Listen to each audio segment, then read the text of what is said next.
그래도의 중보 기도자 되기라는 말씀으로 함께 말씀 나누겠습니다. 그래도의 중보 기도자 되기. 여러분, 중보 기도, 이 기도의 힘은 정말로 놀랍고 엄청난 능력이 됨을 믿으셔야만 합니다.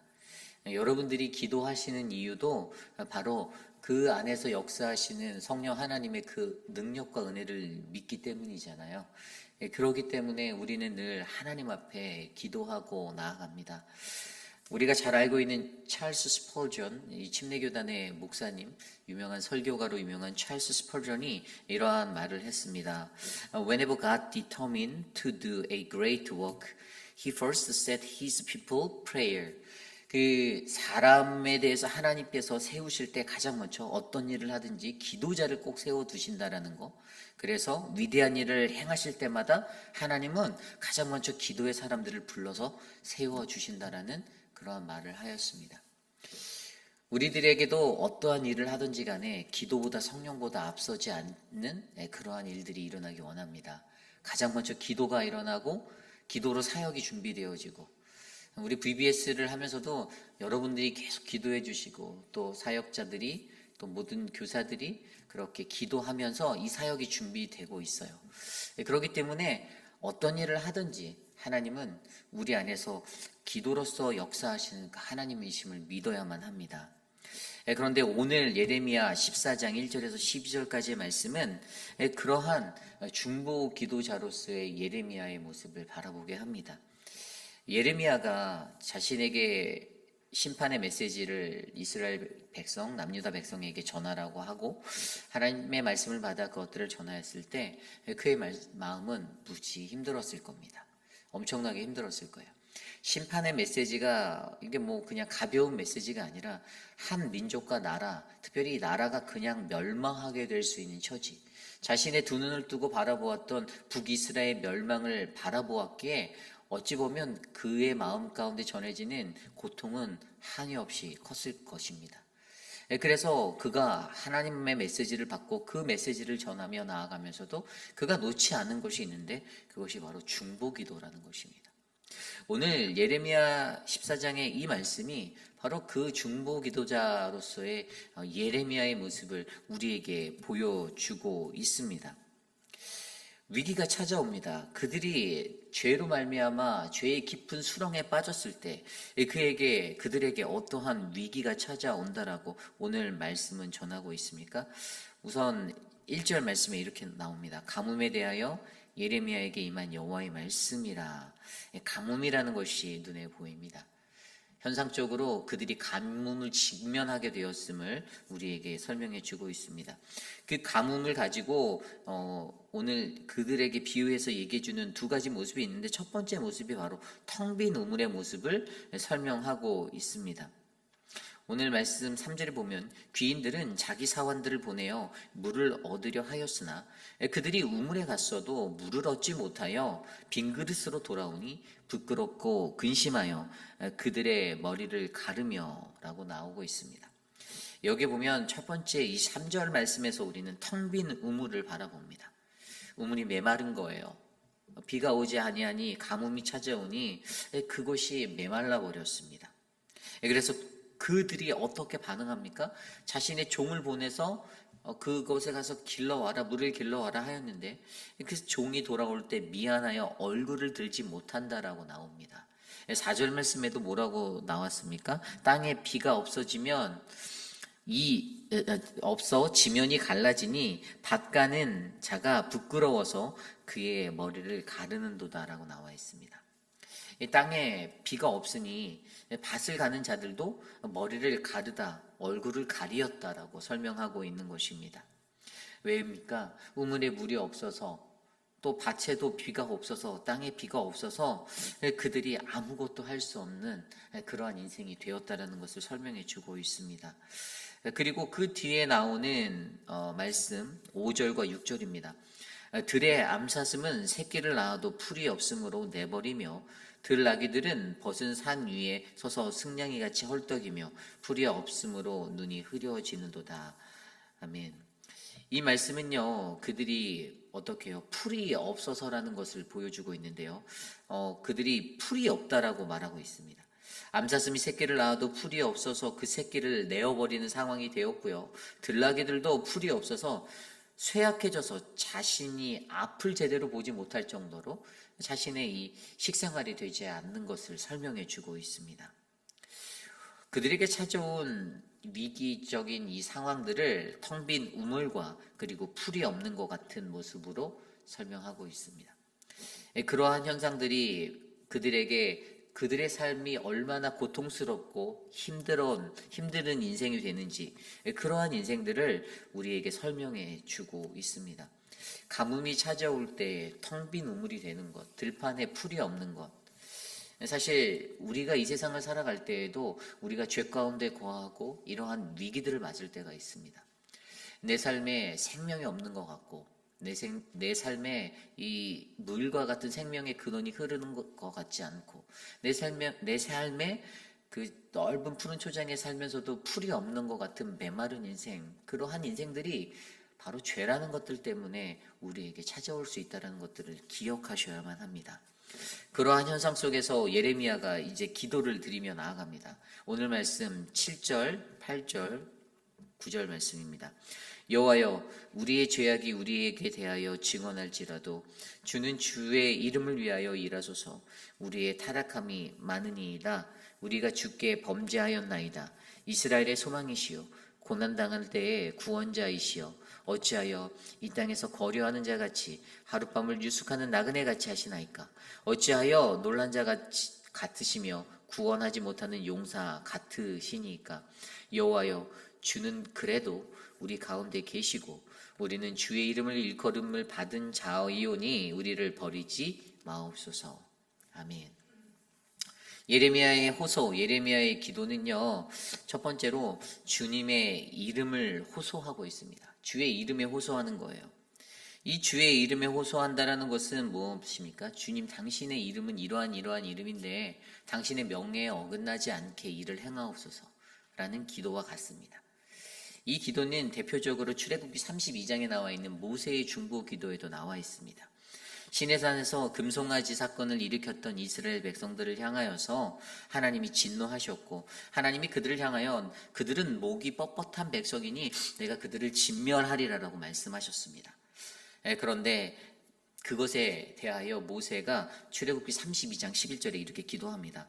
모세가 그의 하나님과 여호와께 구하여 이르되 어찌하여 그 큰 권능과 강한 손으로 애굽 땅에서 인도하여 내신 주의 백성에게 진노하시나이까. 12절입니다. 어찌하여 애굽 사람들이 이르기를 여호와가 자기 백성을 산에서 죽이고 지면에서 진멸하려는 악한 의도로 인도해 내었다고 말하게 하시려나이까.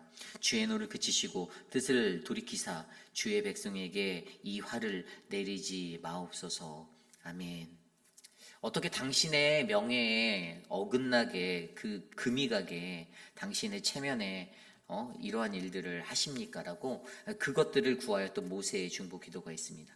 애굽 사람들이 당신에 대해서 어떻게 알고 있는데 당신이 이스라엘 백성들을 그곳으로 끌어내서 너무 마음에 안 들었다고 죽였다라고 그러한 소문이 나게 하시렵니까? 라는 말을 한 것이죠.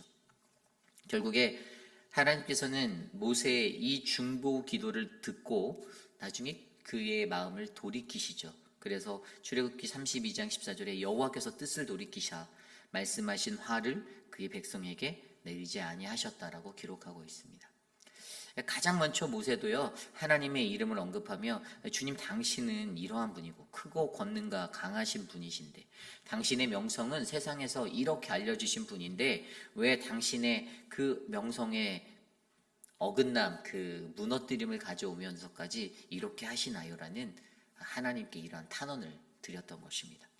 그리고 사실 이 출애굽기 32장에는 모세가 한 가지 더 언급했던 것이 있는데 32장 13절에 보면 주의 종 아브라함과 이삭과 이스라엘을 기억하소서. 내가 너희 자손을 하늘의 별처럼 많게 하고 내가 허락한 이 땅을 너희 자손에게 주어 영원한 기업이 되게 하리라 하셨는데 왜 그러십니까? 라고 하나님께 기도했습니다. 그가 썼던 두 번째 방법은 하나님의 약속에 호소하는 거였어요. 당신은 우리한테 이러한 약속을 주신다 하셨는데 왜 그 약속을 안 지키시고 우리를 진멸하려 하십니까? 라는 하나님의 약속의 호소.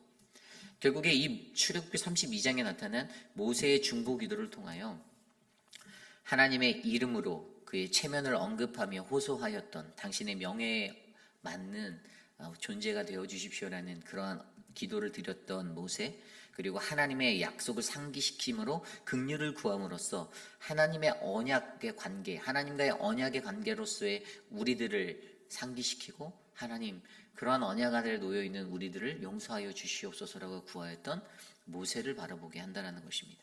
그래서 하나님께 오늘 예레미야가 호소할 때도 이 모세가 사용한 방법처럼 주님의 이름에 호소하며 주의 이름을 위하여 일하소서라고 7절에 말하는 거예요. 주의 이름을 위하여서, 당신의 이름을 위하여서 당신의 역사가 이 땅에 일어나고 있는데 세상의 모든 만방이 당신에 대해 그렇게 알고 있는데 당신이 만약에 우리를 그렇게 심판하시고 진멸하신다라면 그 이름에 걸맞지 않잖아요 라는 그것을 구하고 있는 것입니다. 그러면서 그가 어떻게 말합니까? 우리가 갖고 있는 죄가 우리들에 대해서 증언한다 하여도 나는 죄인입니다. 우리가 죄를 범했습니다라는 인정을 그가 7절에 하고 있습니다. 우리가 주께 범죄하였나이다. 가장 먼저 그가 하나님의 이름에 호소하며 나의 죄성, 나의 죄인됨.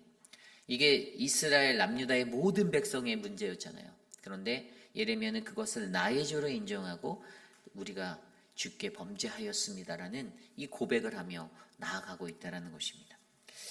그러면서 그의 호소가 8절 말씀에 아까 읽은 대로 하나님은 우리의 소망이다라는 거예요. 당신은 우리의 소망이신데 당신이 왜 우리들을 외면합니까? 라고 말합니다. 왜 나그네처럼 관심을 두지 않습니까? 나그네들은 어떻습니까? 하룻밤 유숙하고 떠나는 자들이었잖아요. 그러한 정처 없이 떠도는 그러한 사람들, 왜 그 사람처럼 우리에게 무관심하시죠? 그리고 9절 말씀에 초반부에 나온 것처럼 왜 능력이 없는 사람같이 당신께서 그렇게 능력 없는 사람처럼, 능력 없는 병사처럼 그렇게 행하고 계십니까? 우리에게 왜 무관심하고 계시나요? 우리를 왜 방관하시나요? 라고 하나님께 호소하고 있는 예레미야를 바라볼 수가 있습니다. 그런데 여기에서 가장 중요한 것은요, 9절 후반부의 말씀입니다. 사실 오늘 말씀의 가장 핵심적인 부분이에요. 9절 후반부에 보면 여호와여 주는 그래도 우리 가운데 계시고 우리는 주의 이름을 일컬음을 받은 자이오니 우리를 버리지 마옵소서. 아멘. 여기에서 눈에 확 들어오는 단어가 바로 그래도라는 단어입니다. 그래도 우리가 죄인이고 당신이 방관하는 것 같고 우리가 위기 가운데 놓여서 허우적거리는 것 같아도 주님 그래도 주님 첫 번째로 우리 가운데 계셔 주시옵소서라고 기도하는 거예요. 그래서 중보자의 기도의 가장 올바른 모습의 하나는요, 바로 우리 가운데 주님이 계시기를 늘 기도하는 중보 기도자가 바로 우리가 되어야 합니다. 우리 가운데 주님이 계신다. 요한복음 1장 14절 말씀에 말씀이 육신이 되어 우리 가운데 거하심에 우리가 그의 영광을 보니 아버지의 독생자의 영광이요 은혜와 진리가 충만하더라. 아멘. 하나님의 말씀이 우리 안에 계시기를 늘 간구하셔야 합니다.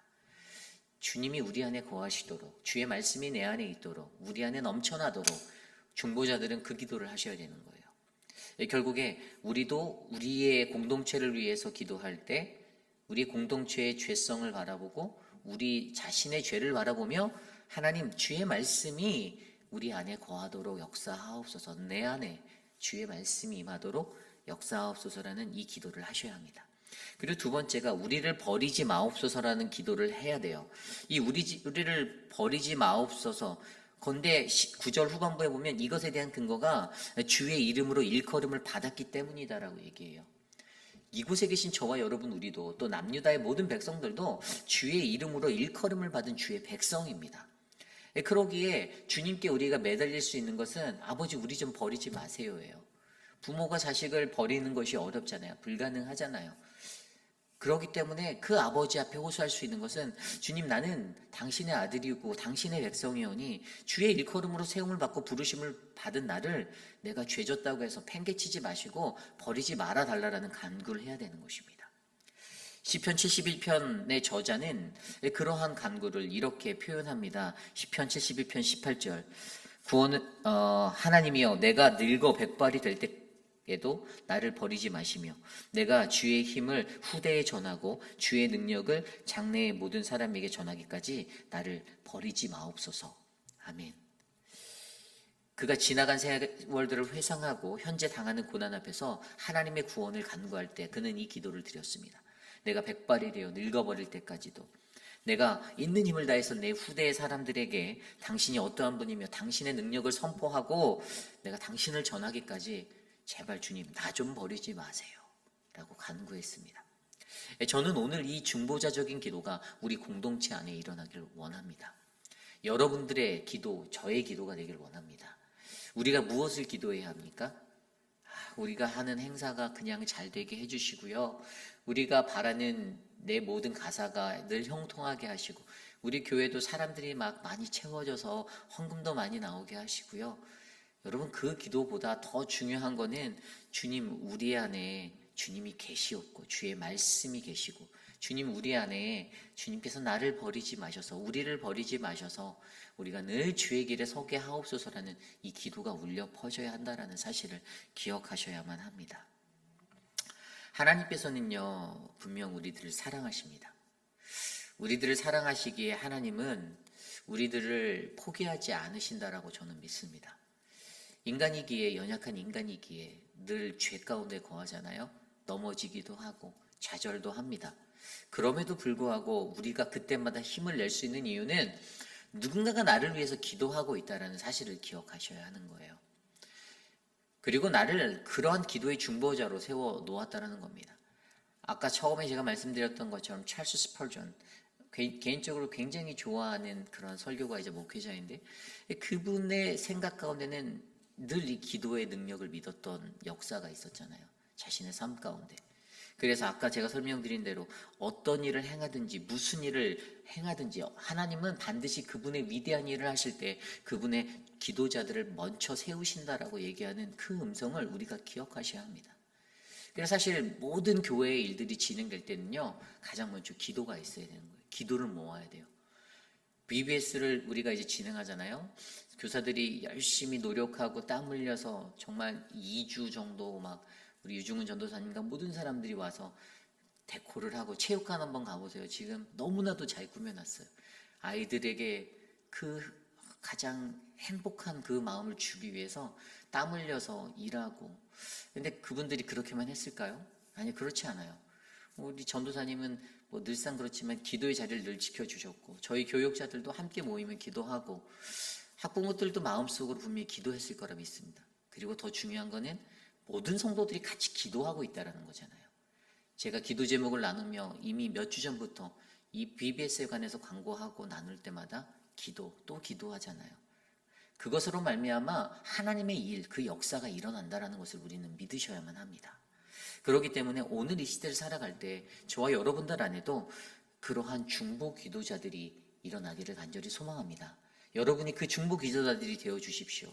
교회 예배를 위해서, 교회 모든 사역을 위해서, 각 기관을 위해서, 또 각 가정과 모든 성도들을 위해서 함께 중보자적인 그러한 믿음으로 어떠한 기도를 드린다고요? 그레도의 기도를 드리셔야 돼요. 그레도를. 모세가 했던 어찌하여야 오늘 우리가 드려야 하는 그레도의 기도. 주님 내가 부족하고 나는 죄인이오나 나는 이러한 자이오나 우리는 이러한 연약한 사람들이오나 주님 그래도 우리 가운데 계시고 우리를 버리지 마옵소서. 저는 이 기도가 오늘 이 시대 저와 여러분들의 기도의 모습이 되기를 간절히 소망합니다. 오늘 마지막으로 보면요 10절 말씀에 이렇게 기록되어 있어요. 여호와께서 이 백성에 대하여 이와 같이 말씀하시되 그들이 어그러진 길을 사랑하여 그들의 발을 멈추지 아니하므로 여호와께서 그들을 받지 아니하고 이제 그들의 죄를 기억하시고 그 죄를 벌하시리라 하시고 여호와께서 또 내게 이르시되 너는 이 백성을 위하여 복을 구하지 말라. 그들이 금식할지라도 내가 그 부르짖음을 듣지 아니하겠고 번제와 소제를 드릴지라도 내가 그것을 받지 아니할 뿐 아니라 칼과 기근과 전염병으로 내가 그들을 멸하리라. 예레미야가 하나님으로부터 이 음성을 들었습니다. 그들이 어그러진 길을 살았기 때문에 그 발을 멈추지 않았기 때문에 죄를 멈추지 않았기 때문에 하나님은 그 죄를 반드시 기억하기 때문에 내가 심판할 거야. 그리고 뭐라고 말합니까? 그 뒤에 11절에 나온 대로 너 그러니까 이 백성들 위해서 복을 구하지 마. 기도조차 하지 마. 난 이 기도 안 들어. 세 번째로 그들이 금식할지라도 내게 부르짖는다 하여도 너희가 어떠한 예배를 드려도 나는 그것을 받지 않아. 여러분 예레미야가 이 말을 들었을 때요 아마 세상이 무너지는 것과 같은 그런 청천벽력을 느꼈을 거예요. 그럼에도 불구하고 그는 어떡합니까? 9절에 나온 노력. 그래도 우리 가운데 계시고 그래도 주의 일컬음을 받았던 우리를 버리지 마옵소서라고 간구하였던 그 기도를 예레미야는 끝까지 드렸다라는 사실입니다. 그래서 눈물의 기도자, 눈물의 호소자가 바로 예레미야 선지자가 되는 거예요. 그리고 예레미야 뒤에 그가 썼던 게 바로 예레미야의 애가잖아요. 이미 나라가 멸망해진 나라를 바라보며 끝까지 탄식하며 슬퍼했던 그의 아픔. 왜죠? 민족을 사랑했으니까요. 나라를 사랑했으니까. 자신의 백성들, 이웃을 사랑했으니까요. 그들이 상처받지 않고 그들이 하나님께로 돌아오기를 원했는데 결국에 멸망은 하였지만 여전히 그의 마음 가운데는 그 슬픔이 가득하여 죄로 인한 그 탄식으로 그는 계속해서 눈물을 흘렸다라는 것입니다. 오늘 이 시대를 살아가는 저와 여러분, 우리는 과연 어떠한 모습으로 이 시대를 살아갑니까? 살아가는 우리 회의별 한인 장로교회에 여러분들이 그러한 중보기도자가 되어주시기를 부탁드립니다.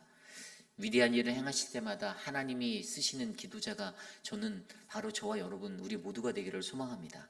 그래서 우리의 기도는 어떠한 나의 유익과 나의 것을, 나의 소원을, 나의 위시를 바라는 기도가 아니라 하나님 우리가 죄 가운데 거함해도 하나님 우리 가운데 계시어 주시고 하나님 우리가 죄 가운데 허우적거리고 살아도 하나님 우리를 버리지 마옵소서. 하나님 우리를 인도하옵소서. 기도하는 우리 모두가 되기를 소망합니다. 오늘 주신 말씀을 놓고 함께 기도드립니다. 다윗이 이렇게 고백했습니다. 내가 부르짖는 소리를 들으소서. 내가 주께 기도하나이다. 우리의 기도를 들으신 하나님 앞에 우리가 기도할 것은 하나님 우리를 돌보아 주시옵소서. 내가 그래도의 그 중보기도자가 되게 도와주시옵소서. 함께 이 시간 그것을 위해 기도합니다. 하나님 도와주십시오.